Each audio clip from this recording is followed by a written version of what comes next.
안녕하세요. 오늘 제 이혼 이야기를 들려드리고 싶어 사연을 쓰게 되었는데요. 긴 이야기가 될 테니 거두절미하고 바로 시작해 볼게요. 저와 남편은 맞선 자리에서 만나 결혼을 전제로 1년 5개월, 6개월, 대략 1년 반 정도 연애하고 결혼을 하게 됐어요. 결혼 정년기에 잘 아는 어르신의 소개로 만난 남편의 첫인상은 나쁘지 않았고, 4번의 계절을 남편과 지내보니 남은 세월도 함께하면 참 좋겠다는 생각이 들더군요. 그 무렵 남편에게 청혼을 받게 되었고 그 청혼을 수락하며 결혼 준비에 박차를 가하게 되었었죠. 그렇게 결혼을 하게 된 저희는 잘 지냈어요. 물론 시댁과도 잘 지냈어요. 특히 시누이와 사이가 꽤 좋았는데 적당한 거리를 두고 지내긴 하지만 서로 생일을 챙겨주기도 하고 고민거리가 있으면 서슴없이 연락해 고민 상담을 하는 등 외동인 저에게 여동생이 생긴 듯해 기분이 묘하게 좋더라고요. 금전적인 부분에서도 부딪히는 일이 없었던 것이 저희 친정뿐 아니라 시댁까지도 사업을 하고 계셨는데 큰 문제 없이 운영되고 있었고, 그렇기에 두 집안 다 그럭저럭 재력이 있는 편이라 생활이 비교적 여유로웠어요. 결혼을 하고 난 후 양쪽 집뿐 아니라 남편까지도 안 사람은 집안 살림을 잘 이끌어야 한다는 생각이 강했고, 전 그 뜻을 받아들여 일을 그만두고 전업주부로 지내게 되었죠. 뭐 이끌 살림도 없었던 터라 그냥 보통 전업주부와 다를 것이 없긴 했지만요. 남편이 연애할 때부터 저에게 입버릇처럼 하는 말이 있었어요. 혹시나 해서 말인데 시집살이? 고부 갈등? 이런 건 걱정도 하지 마. 우리 엄마가 우리 할머니한테 워낙 시집살이를 호되게 당해서 우리 엄마는 절대 시집살이 같은 거 안 시킬 거라고 나 어릴 때부터 말했었어. 그러니까 괜한 걱정하지 않아도 돼. 알겠지? 이런 남편의 말 때문이었을까요? 결혼에 대한 생각들 중 시집살이에 대한 걱정은 전혀 하지 않았었는데 막상 결혼을 하고 나니 그 온화하고 너그럽던 시무는 온데간데 없이 사라지고 저에게 시집살이를 시켜보려고 시동을 걸고 있더군요. 주로 전화로 제 속을 뒤집어 놓곤 했어요. 아가, 저녁 메뉴는 정했니? 네, 아까 그이가 연락이 와서 김치 콩나물국이랑 쭈꾸미 볶음이 먹고 싶다고 하더라고요. 그래서 그걸로 하려고 장봐왔어요. 뭐? 확실히 우리 민철이가 그걸 먹고 싶다고 한 게 맞아? 그럼요, 어머님. 전화까지 와서 해달라고 하던걸요. 그래? 그건 우리 민철이가 좋아하지도 않는 음식들인데. 혹시 네가 좋아하는 음식인데 민철이가 네 생각을 해서 해달라고 한 거 아니니? 그러지 말고 민철이 좋아하는 음식이랑 레시피 문자로 보낼 테니 그걸로 해서 먹이거라. 꼭 그걸로 해서 먹여. 알겠니? 전 2가지 메뉴 다 좋아하지도 않는데 시모 혼자 소설을 쓰더니 저녁 메뉴까지 정해주더군요. 전 알겠다고 말만 하고 남편이 먹고 싶다던 메뉴들로 저녁을 차렸고, 남편은 엄지척까지 해보며 아주 만족스러운 식사를 마칠 수 있었죠.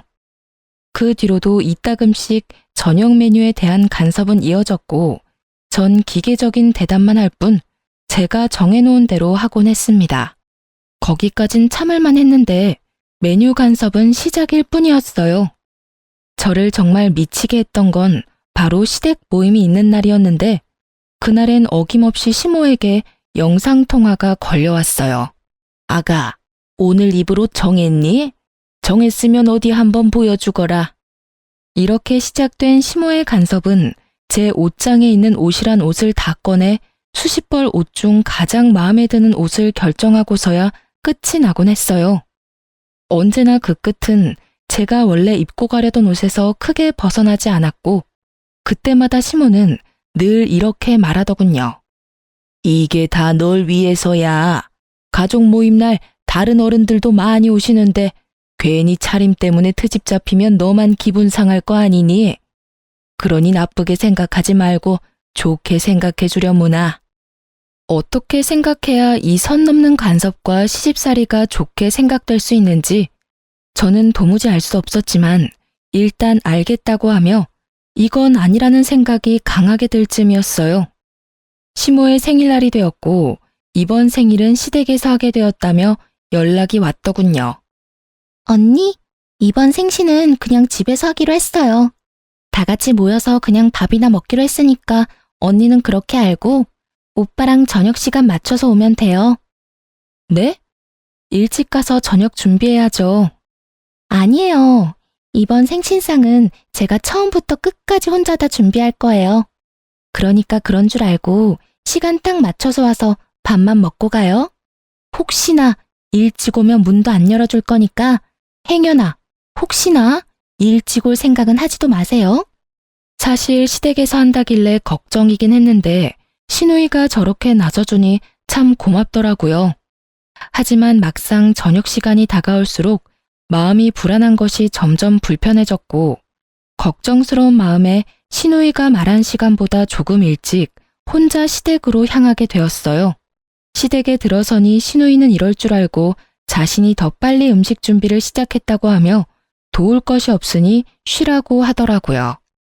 주방을 살펴보니 시누이 말대로 음식은 마무리 단계였고 뒷정리라도 도울까 하는 마음에 팔을 걷어붙이고 나섰지만 그마저도 시누이가 득달같이 막는 바람에 할 수가 없었어요. 에이 언니, 다 된 밥상에 숟가락 얹을 생각하지 말고 얼른 소파에 가서 쉬어요. 이거 전부 내 손으로 차렸다고 자랑하려고 하는데 이제 와서 언니가 도우면 혼자 한 게 아닌 게 되잖아요. 뒷정리만 할게요, 아가씨. 딱 뒷정리까지만요. 뒷정리든 앞정리든 혼자 다 할 거니까 나중에 상 차릴 때나 도와주세요. 이렇게 말한 아가씨는 저를 끌어다 소파에 강제적으로 앉혀버렸고 그렇게 전 감사하지만 마음은 불편한 휴식을 취하게 되었죠. 그렇게 몸은 소파에 귀는 주방에 둔 채 휴식 아닌 휴식을 취하고 있는데 외출해서 돌아온 시모가 집안 상황을 살피더니 저를 나무라기 시작하더군요. 아가, 아무리 요즘 시댁이 예전과는 다르다고 해도 이건 아니지. 어떻게 시누이는 주방에서 죽어라 일하고 며느리는 소파에서 편히 쉴 수가 있니?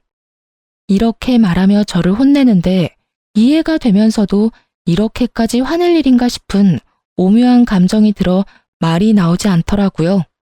또 제 입장에선 무어라 말을 꺼내는 것도 참 애매하기도 했고요. 그런 제 마음을 알았는지 시모의 소리를 들은 시누이가 손에 묻은 물도 제대로 닦지 않은 채 뛰어나오더라고요. 엄마 그만! 언니 혼내지 마. 언니는 같이 할 거라고 일찍 왔는데 내가 혼자 한다고 우겨서 언니도 벌 서고 있는 중이었어. 그러니까 언니한테 뭐라고 할 것도 없어. 시누이는 있는 사실 그대로 말하며 제 편을 들어주었고 그쯤 했으면 시모도 이해하겠지 싶었는데 시모 생각은 그렇지 않은 것 같더라고요. 아니 아무리 그렇다고 한들 너 혼자 소파에 앉아서 편히 쉬는 게 말이나 되니? 난 정말 이해가 안 된다. 시모는 점점 열을 올려갔고 그런 시모의 태도가 시누이 역시 이해가 되지 않는지 시누이가 시모의 말을 받아치더라고요. 아니, 난 엄마가 이해가 안 되는데? 뭐라고? 내가 뭘 어쨌다고 이해가 안 된다는 거니? 그렇잖아. 엄마 생신상 딸이 챙기는 게 당연한 거지. 며느리가 차리는 게 당연한 거야? 엄마, 엄연히 며느리는 피 한 방울 안 섞인 남이고 난 엄마 배 아파서 낳은 엄마 자식이야. 그런 자식이 엄마 생일 때 낳아주셔서 감사합니다 하는 마음으로 엄마 생신상 혼자 정성껏 차려주겠다는데 이게 이렇게까지 화낼 일이야? 가끔 시누이와 연락을 주고받으며 참 똑부러지는 사람이다 싶었는데 이날 보니 말도 참 똑부러지게 잘하더라고요. 시모는 시누이의 말에 할 말이 없었는지 말 한마디 하지 않은 저를 노려보고선 방으로 들어가 버리더군요. 전 딱히 잘못한 것도 없이 아주 불편한 마음이 들었고 이내 상을 차리기 시작했습니다. 시누이는 그 당시 결혼을 앞두고 있어 다이어트를 한다며 저녁을 먹지 않고 있었는데 그날 식사 자리에서도 저녁은 먹지 않을 거라며 자기 밥은 담지 않더라고요. 전 밥을 제외한 음식들을 그릇에 담아 식탁으로 옮겼고 시모는 완성된 음식들의 간을 봐주고 있었어요. 그렇게 상이 완성되고 남편의 옆자리에 앉았는데 제 자리엔 딱 보아도 새밥이 아닌 식은 밥이 떡하니 있더라고요. 그때 기분 참 더럽더라고요. 황당하기도 했고요. 이 무슨 짓거리인지 말도 나오지 않았어요. 전 당황스러움에 밥엔 손도 대지 않고 가만히 있으니 남편이 왜 그런가 싶어 저를 보다 밥을 발견했고 저보다 더 당황한 남편이 이유를 물어오더군요. 여보, 왜 당신 밥만 식은 밥이야? 저라고 왜 제 밥만 식은 밥인지 이유를 알 수 없었으니 할 수 있는 답이 없었고 저를 대신해 시모가 이유를 말해주더라고요. 아, 그거 밥이 모자라서 한 그릇은 식은 밥으로 펐는데 그게 그쪽으로 갔나 보구나. 밥이 식어서 그렇지 오늘 한 밥이니 그냥 먹어도 돼. 당연하다는 듯 시모는 이렇게 말했고 주방에서 뒷정리를 하고 온 시누이는 분위기가 이상해 보이자 이게 무슨 일이냐고 물어오더군요. 분위기 왜 이래? 무슨 일 있어? 무슨 일은 아무 일도 아니야. 밥이 모자라서 은영이한테 식은 밥을 줬더니 무슨 큰일이라도 난 것처럼 저런다 얘. 상한 것도 아니고 그냥 식은 밥일 뿐이니까 신경 쓰지 말고 넌 앉아서 밥이나 먹어. 무슨 일은? 아무 일도 아니야. 밥이 모자라서 은영이한테 식은 밥을 줬더니 무슨 큰일이라도 난 것처럼 저런다 얘. 상한 것도 아니고 그냥 식은 밥일 뿐이니까 신경 쓰지 말고 넌 앉아서 밥이나 먹어. 시모의 말에 시누이의 표정은 점점 굳어져 갔고 시모의 말이 끝나자마자 자신의 자리에 놓인 밥그릇과 제 밥그릇을 바꿔놓더니 화를 내기 시작하더군요. 엄마, 진짜 왜 그래? 나 다이어트 한다고 저녁 안 먹는 건 몰라? 아유, 깜짝이야. 깜빡했어, 얘. 그렇다고 넌 엄마한테 화를 내고 그러니?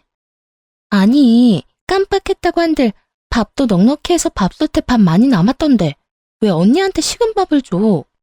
그거야 먹다 보면 네 아빠나 오빠가 밥이 모자랄 수도 있으니 그랬지. 밖에 나가서 힘들게 일하는 사람들인데 찬밥 먹일 수 있어? 따뜻한 밥 먹여야지. 전 어이가 없었고 저보다 시누이가 더 어이가 없다는 말투로 두 남자에게 밥이 모자라냐고 물었고 두 사람은 지금도 충분히 많다는 대답을 내놓았죠. 원하는 대답을 들은 시누이는 시모를 쏘아보며 이렇게 말하더라고요. 이제 됐지? 내가 걱정이다 걱정이야. 혹시나 엄마 같은 시어머니 만날까 봐서 말이야. 뭐? 너 무슨 말을 그렇게 해? 나 같은 시엄마가 어때서? 몰라서 물어? 나 지금 엄마 때문에 결혼까지 망설여져. 혹시나 시집 갔는데 시어머니가 나한테 이런 차별 대우를 한다. 난 사랑이고 나발이고 당장 이혼하고 돌아올 것 같은데 그래도 되지? 먹는 거로 차별하는 건 해도 너무 치사하잖아.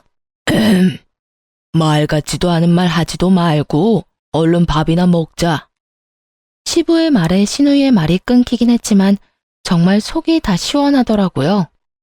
이런 제 마음과는 달리 시모는 기분이 확 상해버렸는지 붉어진 얼굴을 하고 방으로 들어가려는 듯 엉덩이를 들썩거렸지만 시부가 인상을 쓰며 쳐다보자 다시 자리에 앉아 밥을 먹기 시작하더군요. 그렇게 아슬아슬하던 식사가 끝나고 일상으로 돌아왔지만 좋기만 했던 부부 사이는 나빠지고 있었어요. 남편은 시모의 생일날 식은 밥을 대하던 제 태도를 탓하고 들었고 저 역시 가만히 있진 않았거든요. 국가 식은 밥 좀 먹는 게 어떻다고 어머니 생일날 분위기를 그렇게까지 만들어야 했어? 뭐? 난 한마디도 하지 않고 거기 앉아서 그저 숨만 쉬고 있었는데 상황이 그렇게 된 걸 나한테 따지고 드는 거야? 기가 막혀서 정말.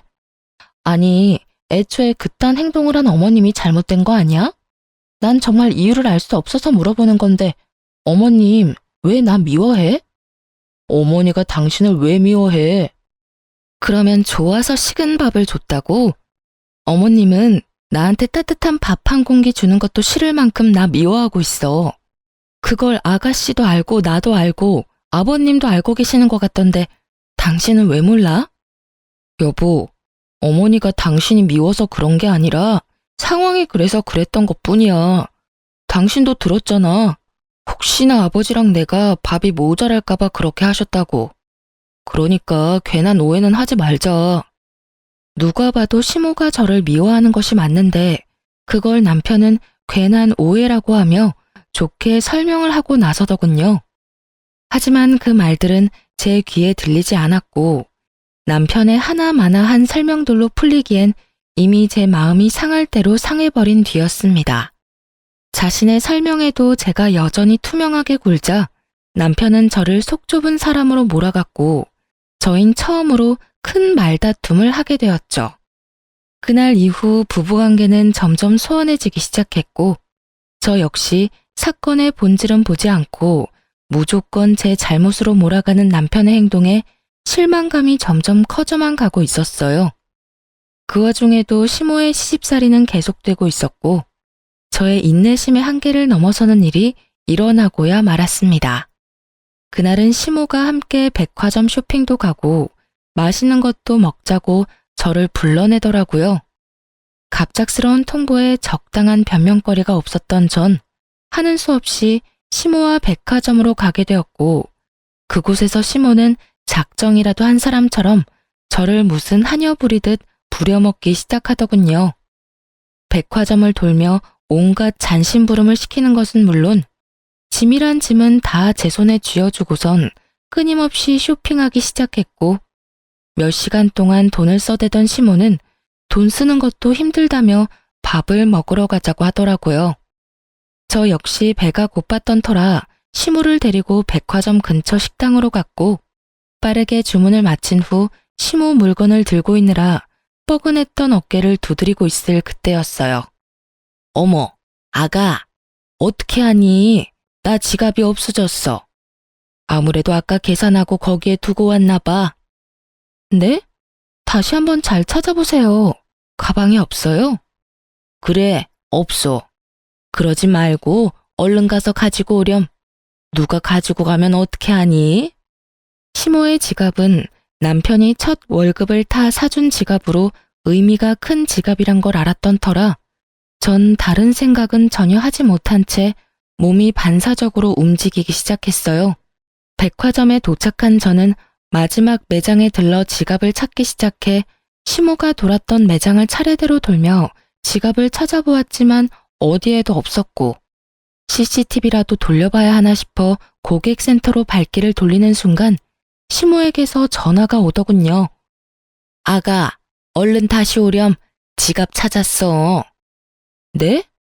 지갑 찾았다고. 자켓 주머니에 있지 뭐니? 아, 주머니에요? 그래, 10년 감수했다 정말. 어쨌든 지갑은 있으니까 얼른 오렴.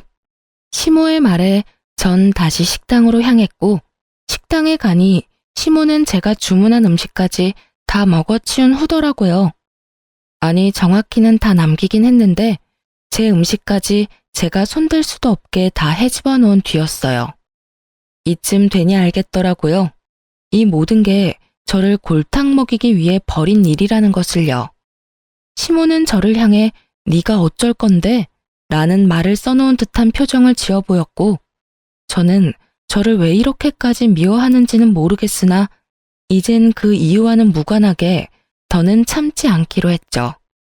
그동안 시모에게 잘 보이려고 했었던 많은 노력들과 식은 밥을 보고서도 불만 한마디 하지 못했던 저의 모든 지난날이 머릿속을 스치며 저는 그야말로 각성을 해버렸던 거죠. 시모는 제가 룸 문을 열고 들어가 자리에 앉아 상황 파악을 끝내자 승리의 표정을 지으며 이렇게 말하더군요. 이제 집에 가자꾸나. 오늘 너무 많이 돌아다녀서 너무 피곤해. 그러든가 말든가. 전 시모의 말을 다 무시한 채 배를 눌러 주문을 다시 했고 그런 저의 태도에 시모는 언성을 높이기 시작하더라고요. 너 지금 이게 무슨 짓이니? 내가 집으로 가자고 하는 말 못 들었어? 보면 모르세요? 밥 시키잖아요. 참나, 어른이 식사를 다 하고 일어나면 당연히 너도 따라 일어나는 게 예의야. 넌 이런 기본적인 것도 못 배웠니? 제가요, 하루 종일 어머님 수발 들며 쫓아다니느라 쫄쫄 굶었더니 배가 너무 고파서 눈에 뵈는 게 없어요. 그러니까 예의가 있니 없니 그건 어머님 생각하고 싶은 대로 생각하시고 전 일단 밥은 먹어야 하니 기다려 주시던지 먼저 가시든지 편하신 대로 하세요. 정말 눈에 뵈는 게 없더라고요. 하루 종일 쫓아다닌 것도 힘들어 죽겠는데 그 와중에 똥개 훈련까지 받았다고 생각하니 힘든 건 둘째치고 화가 너무 나더라고요. 이런 저의 태도에 시모도 화가 단단히 났는지 팔짱까지 끼고선 이렇게 말하더군요. 뭐? 눈에 뵈는 게 없어? 뭐 이딴 게 다 있어? 아휴, 너의 지금 이런 무례한 태도는 네 친정엄마하고 이야기를 좀 해봐야 하겠구나. 아무래도 네 꼴을 보아하니 내가 네 엄마한테 할 말이 많을 듯하구나. 할 말 많으시면 통화해야죠. 그건 어머님 뜻대로 맘대로 하시고 가실 때 가더라도 오늘 산 저 짐들은 다 가지고 가세요. 두고 가는 물건이 하나라도 있으면 오늘 하루 고생한 저한테 주는 선물이라고 생각하고 제가 다 가지도록 할게요. 그날 시모는 제가 모시고 왔기 때문에 차를 가지고 오지 않았고 혼자 지고 이고 택시를 타기엔 짐이 많았던 터라 시모는 설마 하는 마음으로 단 하나도 챙기지 않고 그냥 가버리더라고요. 시모에게 한 말이 모두 진심이었던 저는 밥을 맛있게 먹고 난 후 택도 떼지 않은 새 상품을 모두 중고로 팔아버렸고 그 돈을 아주 기쁜 마음으로 평소 기부하던 단체에 모두 기부해버렸습니다. 우려, 걱정, 이런 감정은 전혀 들지 않더군요. 이미 저의 인내심은 한계선을 넘어버렸고 더는 어른 대접을 해줄 필요도 없다는 것이 제 생각이었으니까요. 그날 밤 소파에 앉아 콧노래를 부르며 TV를 보고 있는데 퇴근을 하고 돌아온 남편이 시모에게 오늘 있었던 일을 전해 들은 것인지 저에게 노발대발 화를 내기 시작하더군요. 당신 정말 왜 그러는 거야? 도대체 어머니랑 왜 그렇게 자꾸 부딪히는 거냐고. 와, 또 내 탓을 하는 거야? 확실하게 집어줄 테니 잘 들어. 하루 종일 종 부리듯 끌고 다닌 것도 당신 엄마고 잃어버린 적도 없는 지갑 핑계로 똥개 훈련 시킨 사람도 당신 엄마야. 그 와중에 밥도 먹이기 싫었는지 남의 음식까지 다 헤집어 놓으며 혼자 식사까지 마친 사람 역시 당신 엄마지. 이게 무슨 말인지 알아? 먼저 수준 낮게 행동한 사람은 어머님이란 이 말이야. 그러니까 따지려거든 나한테 따지지 말고 당신 엄마한테 가서 따지고 나 대신 이런 식으로 다시는 행동하지 말라고 말도 좀 전해줘. 제 말에 남편은 할 말이 없는지 긴 한숨을 쉬며 저를 설득해 보려고 하더라고요. 여보, 그냥 당신이 좀 져주면 안 돼? 그냥 불쌍한 사람이다 생각하고 당신이 좀 더 잘 보이려고 노력해주면 어머니도 당신한테 잘 대해주실 거야. 응? 불쌍한 사람? 당신 눈엔 어머님이 불쌍해 보여? 난 전혀 그렇게 보이지 않아서 말이야. 난 내가 더 불쌍해. 이유 없이 미움받는 내가 더 불쌍하다고. 난 당신 뜻대로 그런 노력할 생각은 추호도 없으니까 나한테 괜한 기대도 하지 마. 제 말을 듣고 있던 남편은 또다시 큰 한숨을 쉬더니 부랴부랴 짐을 챙기기 시작하더군요. 그러면서 하는 말이 한동안 저와 함께 있고 싶지 않다고 하며 시댁으로 가서 지낸다고 했고 전 그런 남편을 말리지 않았어요. 뒤도 돌아보지 않고 집을 나서는 남편을 보는데 참 시모보다 남편이 더 밉더라고요. 어쩌면 저렇게 시모 편만 들 수가 있는 것인지. 괜찮냐? 오늘 많이 힘들진 않았느냐? 고생 많았다. 제 마음을 달랠 수 있는 이 수많은 말들 중 딱 한마디만 남편이 해줬더라면 상황이 이렇게까진 되지 않았을 텐데 말이죠. 누굴 탓하겠어요? 저런 인간인 줄도 모르고 사랑에 눈이 멀어 믿고 결혼한 제가 미쳤었고 제정신이 아니었던걸요. 그렇게 눈물도 나지 않던 밤이 지나고 다음날 아침 일찍부터 시모에게서 전화가 오더군요. 너 어제 산 내 물건 잘 챙겨뒀지? 그거 가지고 집으로 좀 넘어오거라. 아, 그거 전부 저에게 주시는 거 아니었어요? 제가 다 가진다고 했는데도 두고 가시길래 저한테 주는 선물인 줄 알고 다 팔아버렸는데요? 택도 안 뗀 새 상품이라 꽤 제값으로 받아서 다 기부했어요, 어머님. 덕분에 좋은 일 제대로 했지 뭐예요? 말 그대로였어요. 마음먹고 한 쇼핑이었기에 그 금액이 적지 않았고 시모는 이때껏 들어본 적도 없는 괴성을 지르며 화를 내기 시작하더군요. 너 정말 미친 개야? 그게 돈이 얼만데 뭐? 다 팔아서 기부를 해? 네가 제정신이야? 돈이 썩어나는 게야? 기부를 하려거든 네 돈으로 할 것이지 왜 내 돈으로 기부를 하냔 이 말이야. 어디서 너 같은 게 우리 집에 들어와서는 내 골머리를 썩게 만드는지 이런 미친 거사. 이미 예상했던 터라 놀랍지도 않더라고요. 전 휴대전화를 스피커로 해놓고 시모가 고함을 지르든 노래를 부르든 대꾸도 하지 않은 채 하던 일을 했고 어느새 전화는 끊겨 있더라고요. 그렇게 얼마 지나지 않아 친정엄마에게서 전화가 왔고 그 전화로 전 이혼을 결심하게 되었어요. 엄마, 아침부터 무슨 일이야? 무슨 일 있어요? 무슨 일은 나 말고 너한테 있던데 네 시어머니 전화 왔더라. 아니 무슨 그런 몰상식한 여자가 다 있니? 이 아침에 사돈댁에 전화해서 다짜고짜 네 욕을 하기 시작하는데 대충 들어봐도 네 잘못은 하나도 없던데 그 여잔 뭐가 그렇게 불만이 많던지 내가 진짜 기가 막혀서. 어머님이 엄마한테까지 연락했단 말이야? 그것도 이 아침에? 그래.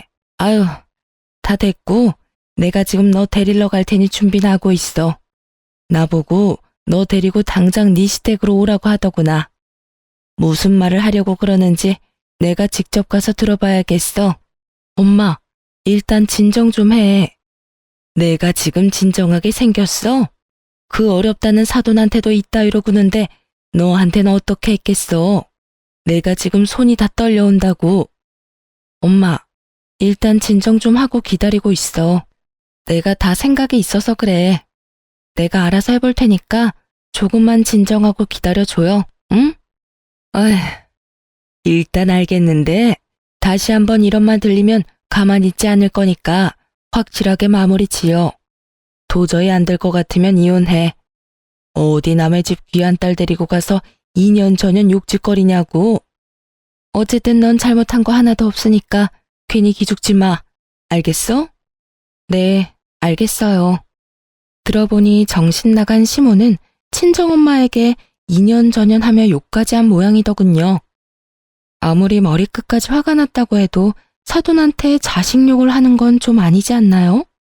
그 순간 전 이혼을 확신하게 되었고 그간 수없이 연락을 드릴까 말까 고민했던 사람에게 전화를 걸어 시댁으로 와달라고 부탁을 드리곤 시간을 맞춰 시댁으로 향했어요.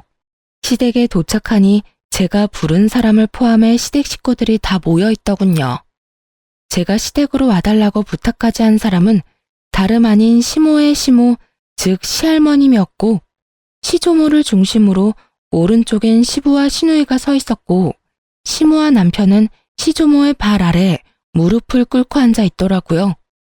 저는 천천히 시댁으로 들어갔고 저를 발견한 시할머님은 자신의 옆에 저를 앉히더니 따스하게 절 보듬어 주시더군요. 아가, 오는 길에 네 엄마한테 이야기 다 들었다. 그런 일이 있었으면 진작이 할미한테 연락을 했어야지. 왜 그걸 다 참고 살았노? 고생 많았다. 고생 많았어. 사실은 저의 외할머니와 시할머님은 어릴 때부터 친구 사이였어요. 시할머님은 제 친정 식구들과도 가깝게 지내왔었는데 평소 저를 남다른 애정으로 예뻐해 주시던 시할머님께서 자신의 손주였던 남편과의 맞선을 주선해 주셨던 것이었어요. 저희 결혼과 동시에 시조모는 저의 할머니와 함께 고향으로 내려가 지내며 일체 시댁 일엔 간섭을 하지 않고 계셨는데 엄마를 통해 지금 이 모든 상황을 전해 듣게 되신 거죠. 저의 손을 꽉 잡은 시조모는 득달같이 시모를 잡기 시작하셨고 그 뻔뻔스럽도록 당당하던 시모는 목이 부러져라 고개를 숙이고 있더군요. 내가 널 이래서 싫어했던 게야.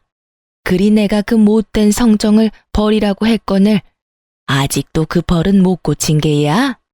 이렇게 시작된 시조모의 말은 정말 충격적이더군요. 너 시집 온 그날부터 네 아랫사람들한테 뭐라고 하고 다녔는지 내가 다 알고 있다. 네 손아랫사람 무시하는 건 물론이고 더럽고 굳은 일은 다 시켜먹고 그것만 해도 기가 막히는데 뭐? 내가 죽으면 이 재산 다 네 남편 몫이니 알아서 기라고? 내가 이 모든 걸 몰라서 가만둔 줄 알아? 진작 이혼시켜버리고 싶은 걸 결혼한 지 얼마 되지도 않았고 뱃속에 민철이가 들어앉았다고 해서 참고 또 참았다. 데리고 살면서 인간 만들면 인간 구실은 하겠지 하면서 또 참았단 말이다. 애들 크면서 눈빛에 도끼도 좀 빠지고 제법 말도 가려서 하는 것 같아 좀 풀어줬더니 또 사고를 치는구나. 또 언행을 그따위로 하고 다녔어. 나이도 들 만큼 들었으니 이젠 사람 될 거라고 했던 내 실수였지. 사실 시집살이를 시켰다는 말을 들을 때부터 이상하긴 하더군요. 제가 아는 시조모는 아무 이유 없이 사람을 괴롭히는 사람은 아니었는데 남편의 말론 아무 이유 없이 시모를 쥐잡듯 잡았다고 하니 제가 모르는 시조모의 모습이 있는가 보다 하고 생각했었거든요. 하지만 시조모만 알고 있는 시모의 민낯은 생각보다 더 경악스럽더군요. 시조모의 입에서 자신의 과거가 흘러나오자 시모는 악을 쓰며 역정을 내기 시작했고 그 입에서 나오는 한마디 한마디가 저에겐 참 어이없는 말들이었습니다. 저 역시 며느리가 마음에 들지 않아 사람 좀 만들어 보려고 그렇게 했던 거예요, 어머님. 어머님은 저한테 그렇게 하셔놓고 저는 왜 며느리 길들이면 안 되는 건가요?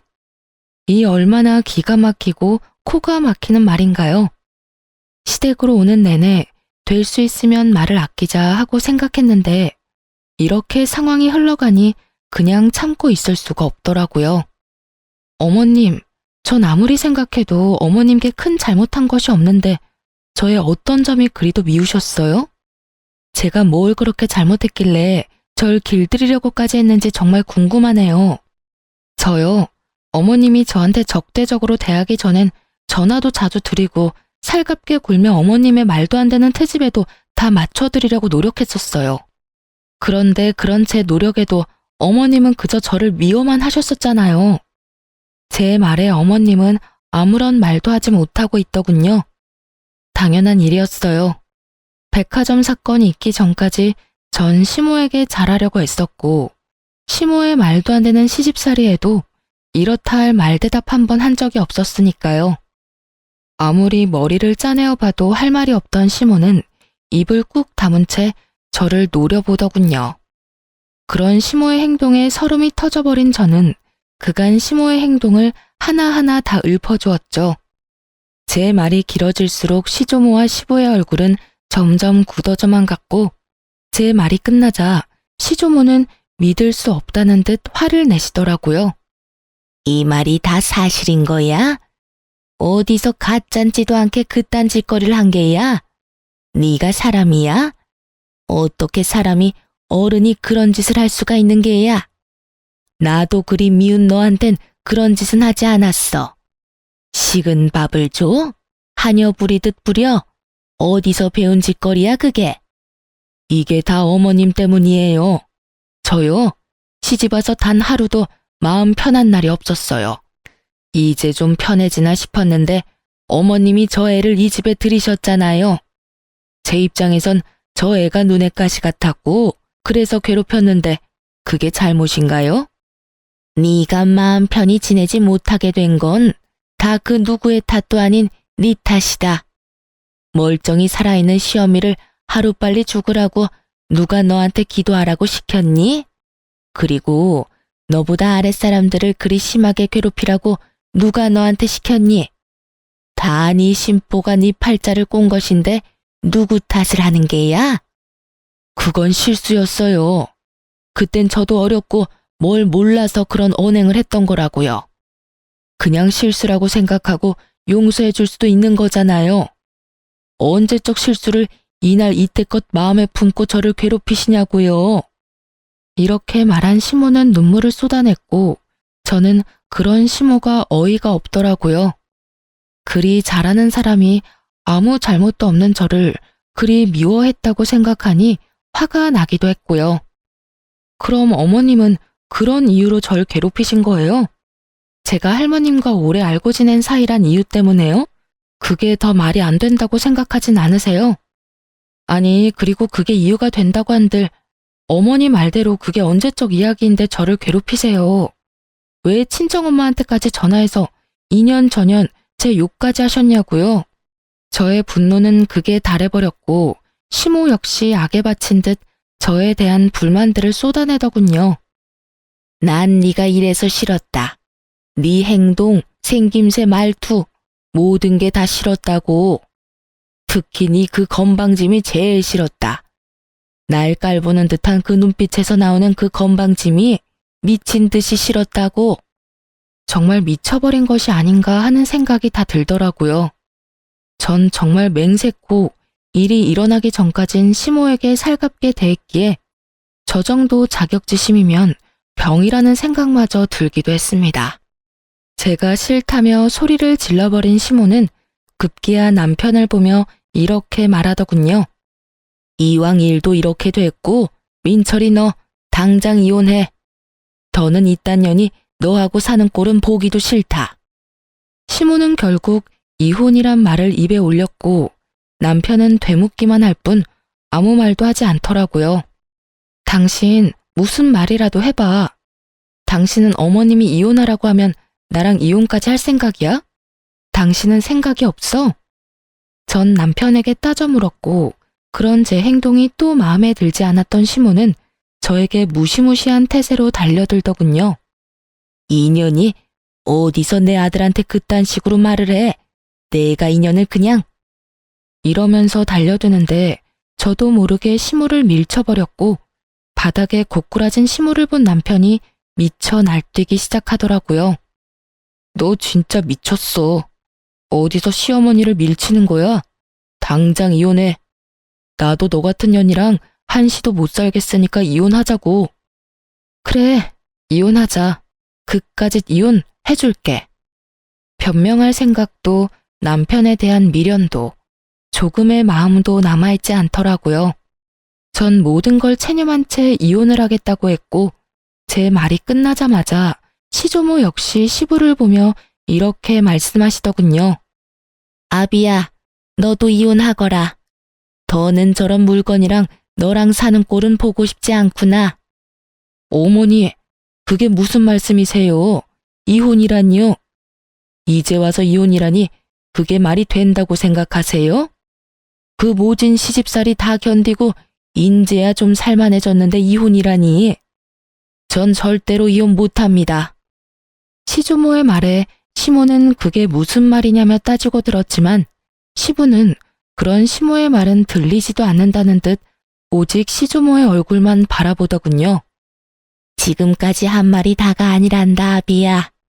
저 물건은 보이한 행동뿐 아니라 입으로도 죄를 짓고 있더구나. 시집 온 지 한 달도 채 되지 않은 새색시가 손아래 동서들한테 한다는 말이 저 늙은 할망구는 왜 죽지도 않고 질기게 살아서 자기를 괴롭히는 건지 목숨도 질기다면서 같이 사는 게 고역이라고 하더구나. 그게 사람으로서 할 말이더냐? 내가 그 말을 듣고 당장이라도 내쫓아버리고 싶은 걸 네가 사랑한다고 하니 참고 또 참았는데 저리 제 자식 이혼시키는 꼴을 보니 나도 널 이혼시켜도 될 것 같구나. 당장 이혼하고 저 인간 같지 않은 것들 다 내쫓아내. 더는 내가 벌어 갈고 닦은 곳에서 저딴 것들 호의호식하는 꼴조차도 보기 싫으니. 이미 시모의 민낯을 알아버린 시부는 오만 정이 떨어지신 듯 그 자리에서 고민도 없이 알겠다고 했고 시모와 남편은 그제야 다시 무릎을 꿇고 빌기 시작하더군요. 이렇게 쫓겨날 순 없어요, 어머님. 제가 더 잘할게요. 제가 더 노력할게요. 제가 다 고칠게요, 어머님. 할머니, 제발 한 번만 용서해 주세요. 저요, 이 사람이랑 이혼도 안 하고 이 사람 하늘처럼 떠받들고 살게요. 이미 늦은 일이니 더는 입 아프게 하지 말고 얼른 나가거라. 우리 민철이 이 집안의 대를 이을 하나뿐인 아들이라고요. 장손을 어떻게 내쫓을 수가 있으세요? 하나뿐인 아들? 요즘 세상이 어떤 세상인데 그런 말을 하는 겐지. 민정이 잘 보고 들었지? 앞으로 할미가 물려주는 재산 어떻게 꾸려나갈 건지 생각해서 이 할미한테 알려주거라. 혹여나 네 어미나 오빠한테 한 푼이라도 흘러가는 순간 너도 쫓겨날 테니 그리하라. 시주모의 통보와 함께 모든 일은 빠르게 진행되었어요. 두 사람은 그 자리에서 맨몸으로 쫓겨나 버렸고 남편은 시부의 회사에서 마저 쫓겨나 실업자 신세가 되었죠. 거기에다 시무는 그동안 사치스러운 생활을 하며 자신의 친정으로 재산을 빼돌리고 있었던 점이 드러나며 재산은 한 푼도 받지 못하고 이혼했다고 하더라고요. 저 역시 시모와 남편에게 위자료를 받고 이혼을 하게 되었습니다. 그렇게 즐긴 악연은 끝이라고 생각했는데 말 그대로 즐기긴 정말 즐기더라고요. 다름 아닌 전 시모가 저를 찾아왔으니까요. 무슨 일이세요? 아가, 내가 부탁이 있어서 왔어. 부탁이라뇨? 그게 어려운 건 아니고 어머님께 말 한마디만 해주면 안 되겠니? 우리 민철이라도 좀 받아달라고 말이야. 난 어떻게 되든 상관없는데 우리 민철이는 아직 살아갈 날이 많이 남았잖니. 그러니 네가 그간의 정을 생각해서라도 우리 민철이만이라도 그 집에서 살게 해달라고 해다오. 네가 말하면 다 들어주실 게야. 정말 반성해서 흘리는 눈물이 아닌 억지로 쥐어짜내는 눈물인 게 어쩌면 그리도 티가 나는지. 속아주고 싶어도 속아줄 수가 없더라고요. 그래서 전 더욱 단호하게 전시모에게 물었어요. 제가 왜 그래야 하는데요? 자신의 눈물을 흘리며 부탁을 하면 당연히 들어줄 것이라고 생각했는지 저의 단호한 태도에 전시모는 적잖게 당황을 한 것 같더라고요. 그 짧은 순간이었지만 미간이 구겨지는 것을 제 두 눈으로 봐버렸거든요. 하지만 이내 다시 불쌍한 척을 하며 저에게 애원하기 시작하더군요. 너희 사랑하는 사이였지 않니? 민철이랑 나 오갈 데도 없는 신세다 지금. 민철이 이모한테라도 신세를 져볼까 하고 찾아갔는데 문도 열어주지 않고 연락도 받지 않아 갈 곳도 없는 신세라고. 내가 자기들한테 어떻게 했는데? 내가 그간 가져다 준 돈이 얼만데 어떻게 그렇게 연락을 딱 끊을 수가 있는지. 이렇게 벌 받을 만큼 받았으니 제발 이렇게 부탁하마. 민철이만이라도, 응? 그 벌의 양은 누가 정해주었기에 받을 만큼 받았다고 하는 것인지, 받는 사람이 다 받았다고 하면 피해자는 당연히 용서를 해줘야 하는 것인지, 도무지 전 이해가 되지 않더라고요. 전 시모는 물론이고 전 남편조차 용서하지 않았고 그랬기에 시모의 그 말도 안 되는 부탁은 들어줄 생각조차 없었죠. 저 이제 그 집이랑은 상관없는 사람인 거 잊으셨어요? 직접 그렇게 만드셨잖아요. 어쨌든 전 이제 그럴 능력도 없고 그럴 마음도 없으니 그런 부탁하지 마세요. 제 말에 이때껏 거짓 눈물로 애원하던 시모는 말이 끝나자마자 제 머리채를 잡고 흔들기 시작하더군요. 워낙 가까운 거리기도 했고 갑작스럽게 일어난 일이라 미처 피할 틈도 없이 머리채가 잡혀버렸고 무슨 힘이 그렇게도 대단한지 아무리 발버둥 쳐보아도 있는 힘껏 잡아준 시모의 소나기에서 벗어나지 못하겠더라고요. 이거 나요. 놓으라고요. 너 인연 오늘 너 죽고 나 죽는 날이다. 그런 부탁을 하지 마. 오냐, 네 말대로 그런 부탁은 이제 할 일이 없을 거다. 오늘 너 죽는 날이니까 말이다. 저는 고함 소리와 함께 전 시모 역시 고함을 질러댔고 무슨 일인가 싶어 나온 옆집 분이 경찰에 신고를 해주신 덕에 시모의 손에서 벗어날 수 있었습니다. 그렇게 전 시모는 경찰서로 끌려갔고 다신 저를 찾아오지도 찾지도 않겠다는 각서를 받고 합의를 해주었어요. 그 후 소식을 전해들은 신우이에게서 연락이 왔더라고요. 언니, 이야기 들었어요. 괜찮아요? 네, 좀 놀래서 그렇지 다친 곳은 없어요. 다행이다. 이야기 듣고 얼마나 놀랐는지 몰라요. 제가 엄마랑 오빠 살 작은 집 얻어줬으니까 앞으로 언니 찾아갈 일은 없을 거예요. 아가씨 마음 이해 안 되는 건 아니지만 할머니 알면 어쩌려고 그랬어요? 모르긴 몰라도 크게 화내실 텐데. 아, 그건 걱정 마세요. 할머니하고 아빠한테 다 허락 받고 얻어줬어요. 제 딴에는 마지막 효라고 생각하고 해드린 건데 엄마는 그게 시작이라고 생각했는지 이것저것 요구가 많아지더라고요.